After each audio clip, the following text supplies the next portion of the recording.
Today we're going to look at how I edited the bloody photo of my face that was inspired by Last of Us Part 2. If you hate that game or if you like that game, go ahead and like this video. And if you're not already subscribed, just do that and hit the bell notification. That'd be great. Thank you. Let's do it.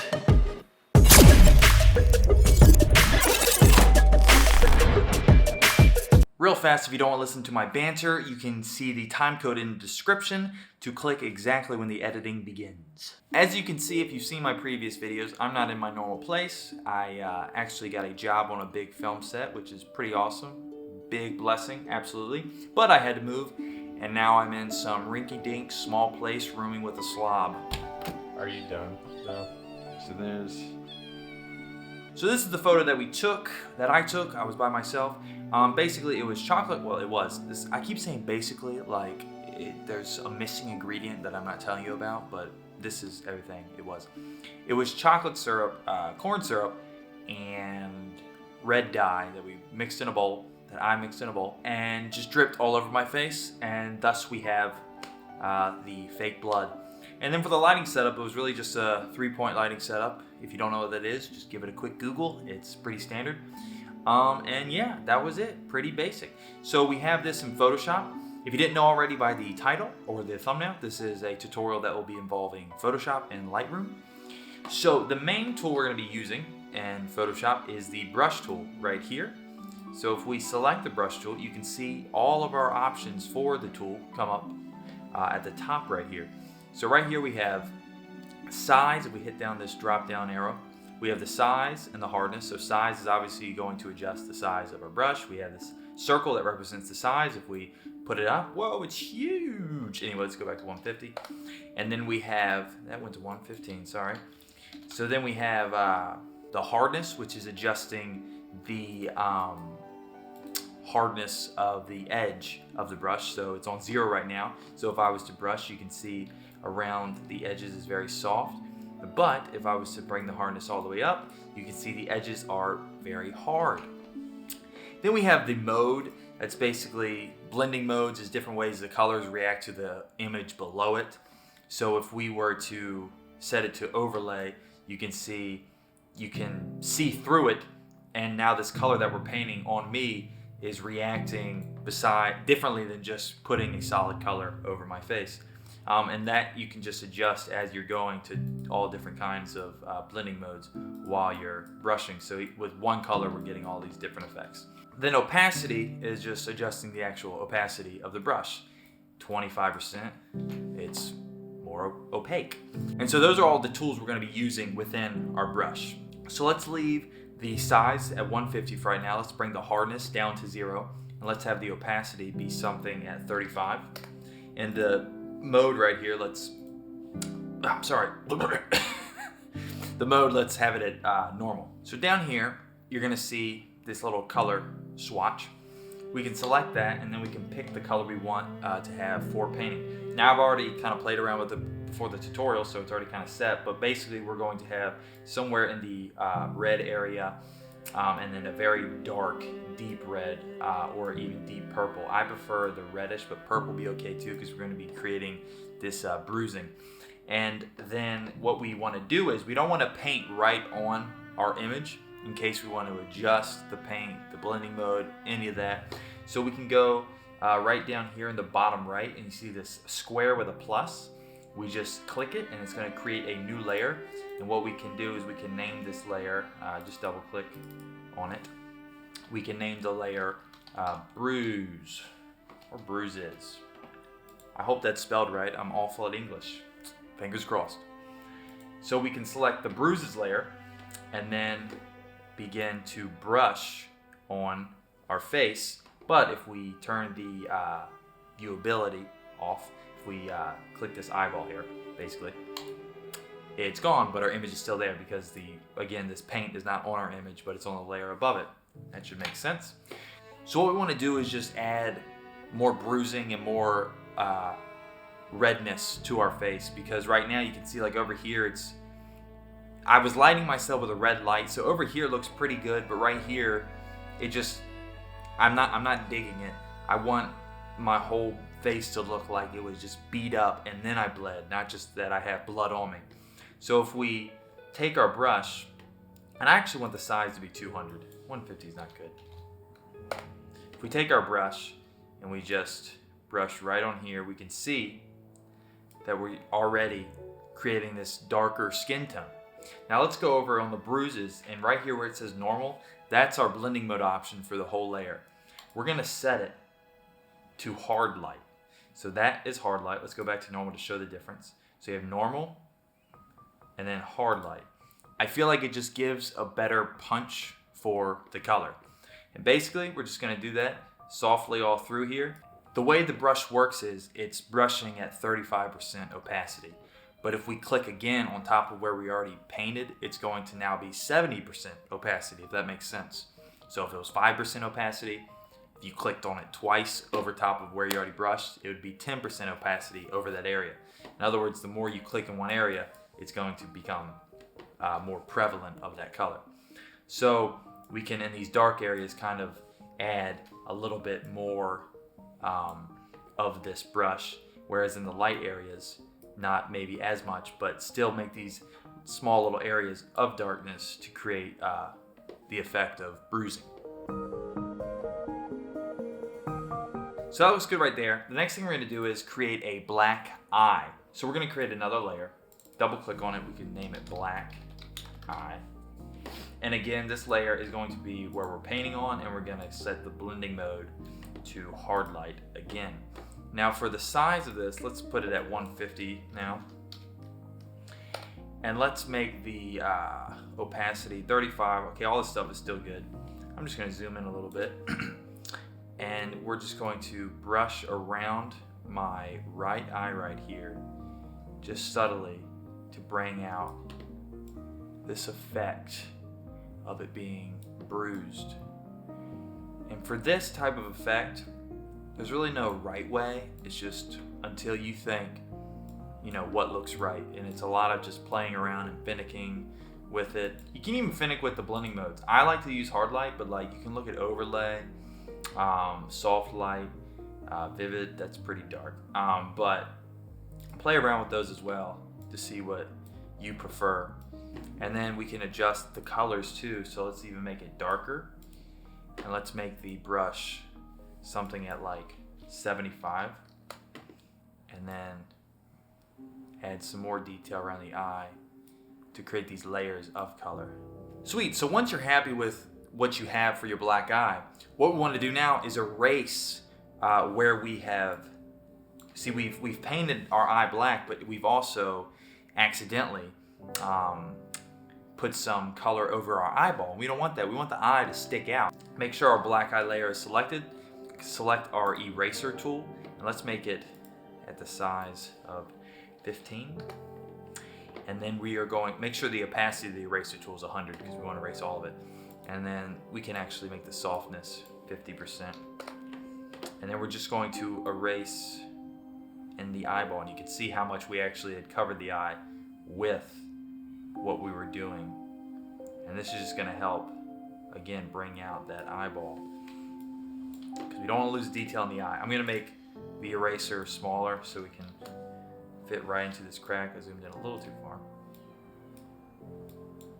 And that should be good, right? Let's see.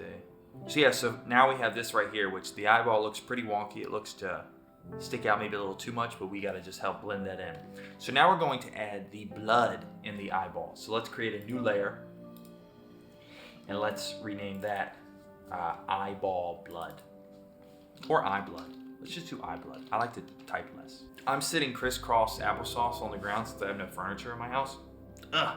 And this is killing my knees. All right, so again, set the blending mode to hard light. Let's zoom in for this one, get our brush on, and let's make sure for this one, we want the brush something at like 15. And the opacity, let's keep it at 35. I think that's a safe number. And now we're just going to brush right around this little, the white of our eyes. I'm gonna darken it some more, make it fully black, and then make the brush at 5, and then get this nice like eyeliner effect right here. Let me bring the opacity up. it stick out even more quicker. You see right there, it's like the blood's just kind of stuck in the eye right there. That's good. We can even put a little over here. And now let's go to the eraser and erase from the iris, because I don't want any blood in the iris. We want the iris to stick out by the end of this photo. That looks solid. I think it all blends pretty well. If you don't think the eyeball effect is blending well with the eye, the black eye effect, you can always go back to the black eye, go to your brush. Let's set it at a good size, like 75. Nah, let's say 150. And then the opacity, bring it down to like 10%. And then with a color, we have it on black right now, let's bring it up to a more dark red. And then just kind of go over and just tap a little over the eye, and that's gonna just help blend it a little bit more here and there. Oh, my legs, oh, gosh. Okay, so for the next part, we're going to add some cracks to my lips, add a little chapness effect. So again, let's create a new layer, and let's rename it Lips. And now, sorry, I hear the cat of my roommate going crazy right now. Let's make the hardness, we're gonna make it actually 100%. And then the size, we're gonna make like 2 or 3. Can't really actually remember off the top of my head what we did, but it's gonna be very small. And then the color, we want a dark red as usual. And right here, we're just gonna zoom in. Let's actually make the size 2. And we're just going to add, you see where the cracks are already in my lips naturally, because my lips are naturally cracky. We're just going to intensify it by, hold on, my opacity is set to 10%. Make sure your opacity is set to 100%. We're going to intensify it by drawing these dark little lines right here. I'm just gonna do it a little fast for the sake of the tutorial. And then for the final thing I wanna do with the lips, we can keep it on the same layer, is let's make the brush 50 in size, and then make the hardness back to 0, and make the opacity 35 again. And we're just going to add a nice little touch of bruising to the lips right here. Okay, so the next thing is, as you can see here, we could have done this earlier, but I just didn't. You can see when I was brushing the bruises on my neck and everything, I'm also brushing on the background. So let's just get to the bruises layer, get the eraser, let's bring it up in size, something to like 100. And then let's erase right on my neckline to get rid of that craziness. And for the final thing that we're going to do is we're going to add nice embers in the background of our image. So you can just Google fire embers or sparks or ashes, I don't know, anything like that, you're gonna get an image. The image that we got is this right here. Let me drag it in. So it's this right here. So if you have your image selected, you can Control T, and that's gonna allow you to maneuver your image wherever you want to move it, rotate it, and scale it up. If you hold down Shift, you're going to scale it up by morphing it as well. And if you hold down Alt, you're going to scale it up while keeping the center in the center the whole time. And if you hold down both, it's going to do both effects at the same time. So we can kind of morph it up like that. We're going to have to stretch it out and scale it up. That looks good like there. That's fine. I know it kind of looks blurry and not detailed well, but that's okay. And then we want to drag it all the way to the top of our layer. And this name, I can't stand it, it's too long. Let's just call it Sparks. Anyway, so we're gonna make the blending mode on exclusion. I've never used that blending mode before, but for some reason, it just works well with this image that I download. I usually use something like Add or Screen or Lighten or Color Dodge when it's removing the black. But yeah, exclusion works the best for this one, but you can play around with it as well. And then all we can do is take the eraser tool. Let's see if you click on it, it's gonna say Smart Object must be raterized before proceeding. That's fine because we haven't added any effects to it. When you raterize something, all the effects you've added to it, you can't go and re-edit, but we haven't even done anything to it besides scaling it, so it's all good. We hit OK, and now we can erase it. We want to bring the size of our brush pretty big. We can just manually bring it up. Let's keep going. And then the hardness, I want it 0, opacity 100%. And now let's just erase the ashes, and I want them to be in the background. Sweet. And then I'm gonna have the opacity of those ashes at something of about 50. So now that we have this image right here, we're going to export it as a PNG, maintaining its full quality, and then import it into Lightroom. So let's do that right now. So in Lightroom, if we go over to the right, we can see at the very top our main editing tools for the entire image. And what we're going to do is we're going to set the highlights to 25. So we're going to bring up the highlights. And again, I say numbers, but the numbers you can adjust however you want for when you're doing your image. So we're going to, generally, I like to bring up the highlights. So that's what we're going to do. We're also going to bring up the shadows. I had it something around 65. And then we're going to bring up the whites as well, something around 25 again. And then for blacks, we're going to bring down something to about -12. Then for our curved line, let's make a point at our top third, middle third, and then left bottom third. And then in the middle here, we're just going to drag it down just a hair. And you can see here that's almost like contrasting our image just a little bit, but it also brings us a little more detail to the face. So if we come down to the color mixer option, we can see select red and bring the saturation up just a hair to bring out that red. And the luminance here we can adjust accordingly. I actually just want to bring it up just a hair again to bring detail to the face. Now for the orange is going to be picking up, as you can see if I do the luminance, the background and then also the sparks. So I'm actually not liking all this orange. I like the idea of it being much more red.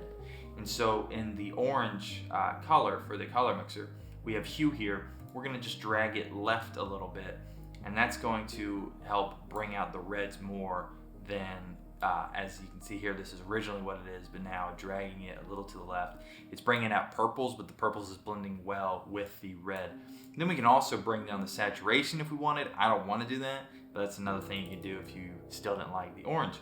And then bring down the luminance as well. We're not going to adjust that at all. Now for the yellow, we're going to take the hue and just bring it all the way to the left. And you're going to see in our sparks right here, when we have it at the center of the sparks have that yellow tint, but bring it all the way to the left makes the sparks just a nice solid orange. Again, that's going to help not distract the eyes with the sparks, but have it focused on the face. And for the blues, these light blues, dark, just regular blues, purples, those colors are within my shirt I was wearing, and this shirt is giving a nice highlight. So if we adjust the luminance, you can see right here that the luminance is being affected and it's actually helping the highlight. So I actually want to, for this blue, bring the luminance up to help with the highlight. And if we go to this purplish pink, it's the color to the very right, and we bring up the luminance, it's adjusting the highlights on my right shoulder, left shoulder when looking at the image. And I want to bring that up too, just to bring out these highlights. I think it looks pretty nice, pretty cool. Now for the texture, we're going to put it at 40. And then for the clarity, we're going to put at 30. And then we're going to add just a little bit of grain and then a little bit of a vignette, and we're going to put it at negative, because we put positive, we get white. That's horrible. So just a hair down, -5, -10, nothing too much. In fact, that's too much right there. Let's put it at -7. So now we're left with this. And that looks great. That's actually all I did with just the general editing. And now we're going to do the little details, and then we'll be good. So with details, we have a brush right here. We're going to select that brush, and what we can do is we have all the same tools as before, but we can brush where we want those tools. And I want to brush around my eyeball right here, just the iris. And now, as we brushed around it, you can see if I adjust the exposure, it's only adjusting that part of it. So what we're going to do is we're going to just bring up the exposure just a little bit. Something at 0.5 is great. Bring up the highlights and the shadows, and then bring down the blacks just a hair. Now if we look at it, that looks great. It looks like there's this nice highlight within my eye. The other eye is in the shadow, so it doesn't look too abnormal. We can still go to the other eye too if you want the other eye to pop out a little bit more. We can do the same effect we did there. So the last thing we're going to do that's going to help bring more focus to our face is we're going to go right here where we have the linear gradient option. And we're going to create a gradient. So with that tool, you can see if I click and drag, we are creating this shape that will be a gradient. So we want to click down here in the bottom right. So we want to click down here in the bottom right and drag up around to my chin. This little blue circle in the middle is how we can move it around, and the line in the center is how we can rotate it, and then the lines outside is how we can expand it. So we want to keep it right there is good, and bring the exposure down to about between -1 and -2. Right there looks good. So what we're doing is we're creating this nice gradient of darkness from the bottom and get brighter and brighter and lighter when it gets to my face. So the viewer will look at my face is going to pop more, and we're going to make another gradient at the top at the opposite angle, but instead of making the exposure darker, we're going to make the exposure brighter. So we're going to bring it up just a little bit. 80 looks good. I want to adjust the rotation here. Yeah, and that's it. That's the final image. That's how I was able to do that. I hope you learned something about Lightroom or Photoshop, or at least hope you had fun watching, had a good time. I hope you enjoyed Last of Us Part 2. I know there's a lot of people out there that hated it, a lot of people out there that liked it, a lot of people out there that hadn't played it, and there's a lot of people that have no idea what a PlayStation is. But regardless, keep being creative, keep pushing yourself, being inspired. As the Bible says, we are created after God's own image, and Jesus Christ from the beginning was a creator, so we naturally desire to create. So yeah, keep pushing yourself, and hope to see you in the next video.